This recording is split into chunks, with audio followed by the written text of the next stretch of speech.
Friends, આજે આપણે મકાઈનો ચેવડો બનાવીશું.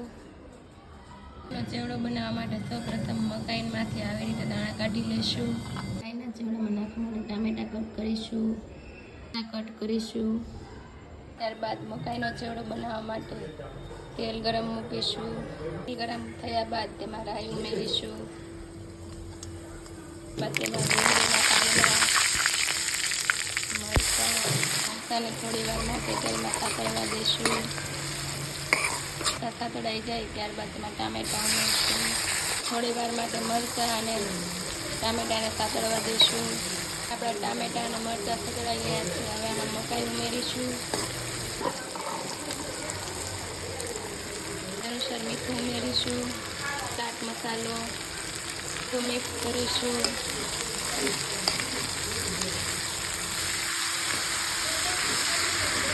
મકાઈનો ચેવડો સરસ રીતે ચડી રહ્યો છે. હવે આપણો મકાઈનો ચેવડો બની ગયો છે.